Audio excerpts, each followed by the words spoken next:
Muy buenos días. Hoy vamos a hablar sobre el proceso de cicatrización y el manejo de las heridas. La cicatrización es el proceso mediante el cual se repara la integridad física y mecánica de los tejidos, sacrificando perfección por rapidez. Una reparación perfecta se denomina regeneración y esto se da solo en la vida fetal o en órganos como el hígado. La cicatrización consta de tres fases: la inflamatoria, la proliferativa y la madurativa. Estas pueden coexistir en una misma herida. La fase inflamatoria es la primera fase. En esta se da la reacción inmediata a la lesión. Se produce el cese de la hemorragia y el sello de la herida. Existe un aumento de la permeabilidad vascular, migración celular a la zona afectada y la participación de factores de crecimiento. Aquí también tenemos la fase de hemostasia e inflamación, donde primero se produce una vasoconstricción para cerrar el sangrado y luego una vasodilatación y aumento de la permeabilidad vascular. En este punto, las plaquetas y eritrocitos se adhieren al endotelio. La vasodilatación o el aumento de la permeabilidad vascular se produce por la degranulación de las plaquetas que tienen en los gránulos densos serotonina, que es una amina vasoactiva. En este caso se produce la vasodilatación y aumento de la permeabilidad y además el reclutamiento de otras células inflamatorias. Además, se activa la cascada de coagulación. También tenemos la participación de las quimiosinas. Por ejemplo, los queratinocitos producen una proteína quimioatrayente de macrófagos para macrófagos, monocitos y linfocitos T. Además de la participación de otras citoquinas como el factor de necrosis tumoral alfa, la interleuquina 1, 6, 8 y también el interferón gamma, que son esenciales para la cicatrización. Además tenemos la presencia de células como los neutrófilos, en los que son llamados mediante las quimiosinas, y estos tienen que pasar a través del endotelio y se favorece por la separación de las células endoteliales.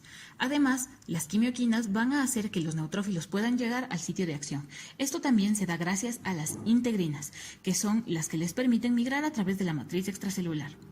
Dicho proceso se da en 4 fases: la adherencia al endotelio, extensión por los lameliópodos y los filiópodos, la tracción y la retracción.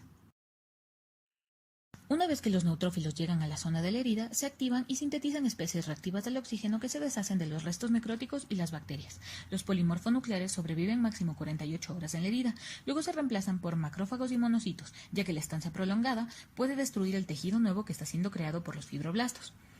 Otra de las células esenciales son los macrófagos, necesarios para el proceso inflamatorio y la cicatrización. Aparecen de las 24 a las 48 horas posteriores a la herida e inducen la apoptosis de los polimorfonucleares. Sus factores quimiotácticos son productos bacterianos, productos del complemento y sustancias secretadas tanto por el endotelio como por los queratinocitos. Estos requieren del receptor de integrina, que les ayuda a la movilización a la fagocitosis y media la conversión de monocitos en macrófagos tisulares. Los macrófagos también son capaces de producir sustancias vasoactivas como el óxido nítrico.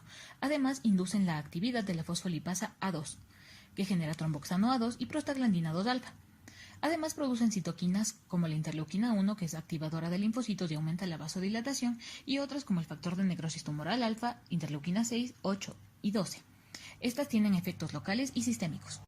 Otras células esenciales son los linfocitos. Estos aparecen del 5º al 7º día. Tenemos a los B y a los T. Los linfocitos T producen citoquinas que estimulan a los fibroblastos, como el factor activador de fibroblastos y la interleuquina 2. También hacen interferón gamma, que reduce la síntesis de prostaglandinas, activa los macrófagos y suprime la síntesis de colágeno. Además, los linfocitos B son reguladores a la baja cuando la herida comienza a cerrarse. Una vez que la respuesta inflamatoria ha comenzado a ceder y se establece el andamiaje necesario para la reparación, inicia la angiogenia, la fibroplasia y la epitelización. Esto se conoce como la fase proliferativa, caracterizada por la presencia de tejido de granulación, que está compuesto por un lecho capilar, fibroblastos, macrófagos, colágenos, fibronectina y fibroplasia. La angiogenia se produce tras la lesión de las células endoteliales, que se activan y degradan la membrana basal de las vénulas postcapilares, permitiendo la migración celular. Luego se deposita la membrana basal, lo que da una maduración de capilar mediante varios pasos. Primero, las metaloproteinasas de la matriz degradan la membrana basal, lo que permite migración de células endoteliales de la herida, promovida por el factor de crecimiento transformante beta. Todo esto está mediado por la PCAM1, que favorece la interacción entre células. Luego se forman los tubos capilares, también por la PCAM1, y se estabilizan por la integrina beta 1. Todo este proceso se ve influenciado por el factor de necrosis tumoral alfa, la heparina y otros factores de crecimiento esenciales. La siguiente fase es la madurativa, En esta se produce la contracción de la herida dado de forma centrípeta y reduce la cantidad de cicatriz desorganizada.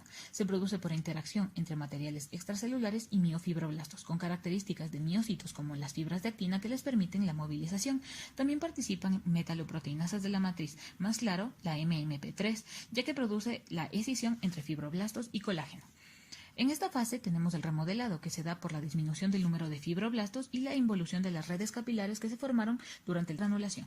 La resistencia de la herida aumenta de 1 a 6 semanas y se estabiliza en un año, dado que la resistencia es solamente el 30% de lo que tiene la piel normal. A los 21 días aumenta la fuerza por los enlaces cruzados, pero baja la elasticidad de la piel cicatrizal. Esto conlleva a que se rompa fácilmente. Ahora vamos a hablar de las heridas. La clasificación de estas se puede hacer según el tiempo, en agudas y crónicas, y según la profundidad, en erosión, que es una pérdida de 1 o 2 capas de epidermis, una herida superficial, que es toda la epidermis, una herida de espesor parcial, que compromete parte de la dermis, y de espesor completo, que compromete totalmente dermis y epidermis. Para evaluar las heridas tenemos el parámetro Measure. Este consta de varias fases. El primero es medir el largo, ancho y profundidad de la herida. De exudado, que tenemos que evaluarlo para ver el cambio de gasas. Mientras más exudado produzca una herida, el cambio de gasas debe ser más frecuente.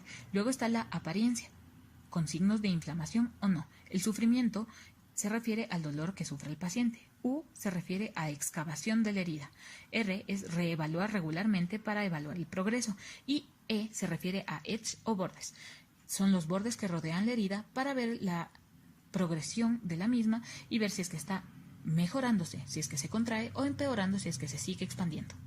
En cuanto al manejo de heridas, tenemos favorecer el cierre húmedo, ya que promueve la migración celular, aumenta los niveles locales de oxígeno y crea un pH adecuado para el cierre.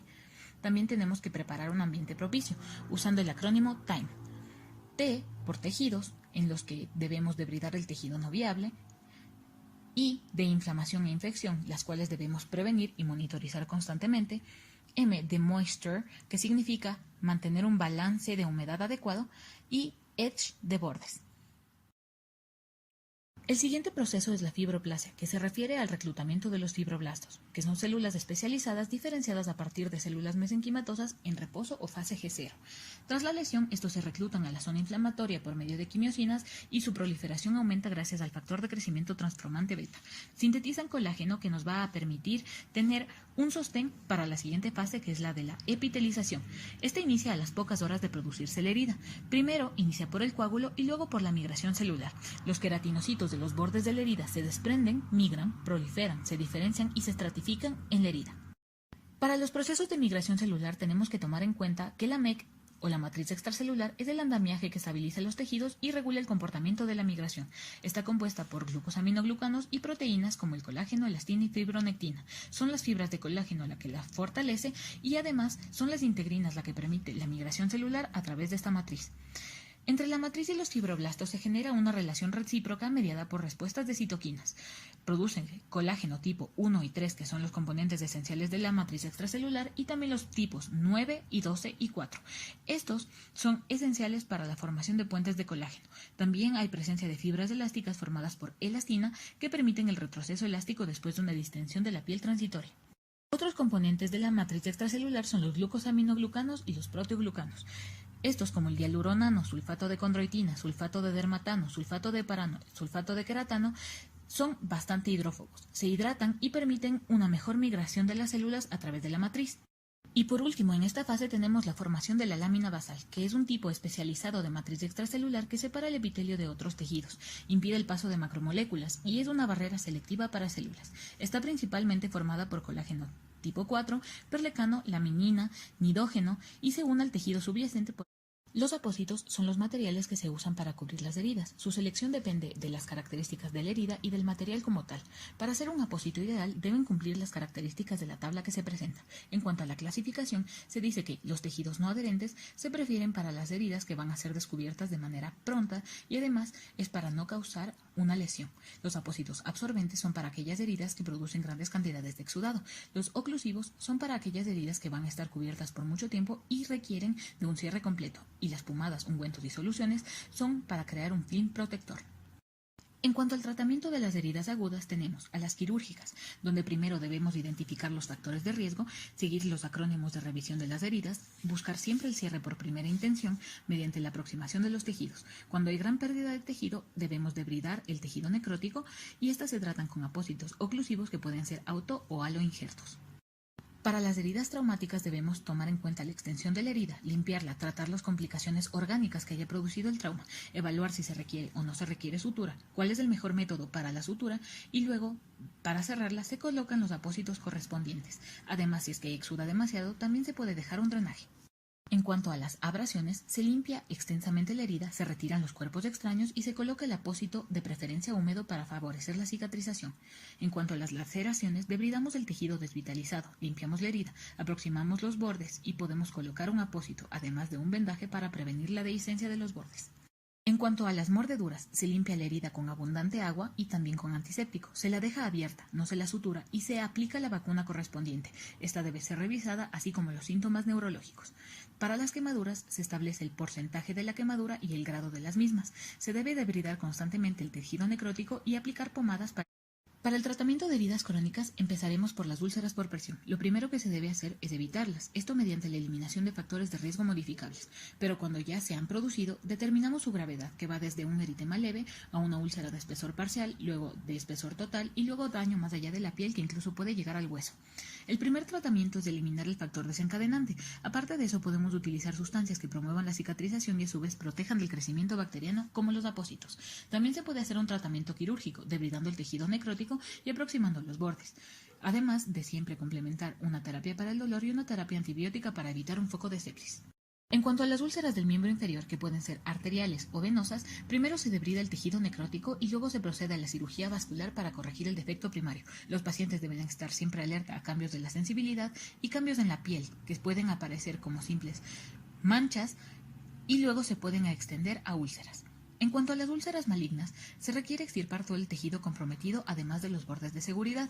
A veces incluso requiere amputación. Si es que se debridó demasiado tejido, se cierra por segunda intención, aunque siempre debe preferirse el cierre por primera intención. En cuanto al pie diabético, lo principal es prevenir su aparición, estar atento a los signos de alarma como alteraciones en la sensibilidad distal o alteraciones motoras. Cuando se produce, se determina si la etiología es vascular o nerviosa y la gravedad de la misma. El tratamiento puede ir desde aliviar los factores de riesgo, como mantener al paciente en un adecuado estado metabólico, además de colocar los apósitos necesarios y controlar la cicatrización. Sin embargo, si es que está muy extendida, se requiere la amputación del tejido. Las consideraciones de los pacientes con factores de riesgo tenemos pacientes con comorbilidades como diabetes e hipertensión que alteran la cicatrización por daño vascular. Es necesario mejorar y acelerar el proceso de la cicatrización. Importante vigilar de cerca el comportamiento de las heridas porque son propensas a infecciones y a evolucionar a curso crónico. Por esto se debrida todo tipo de tejido necrótico, se limpia bien la herida, se mantienen con apósitos con antiséptico y además es importante pedirle al paciente que en su casa se revise constantemente y no se lave la herida de manera vigorosa. También tiene que estar pendiente de cualquier cambio en sus miembros inferiores.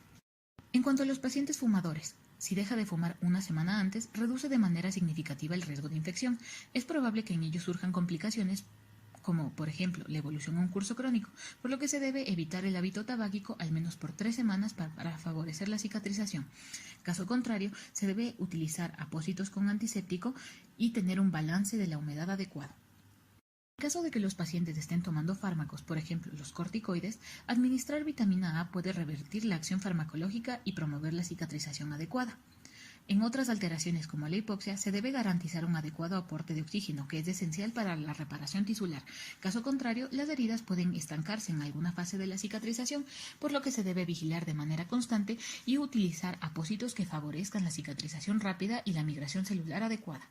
En cuanto a los pacientes que tienen malnutrición, todo procedimiento quirúrgico debe ser diferido a menos de que sea emergente. Las concentraciones mínimas de albúmina sérica son de 2 miligramos sobre decilitro.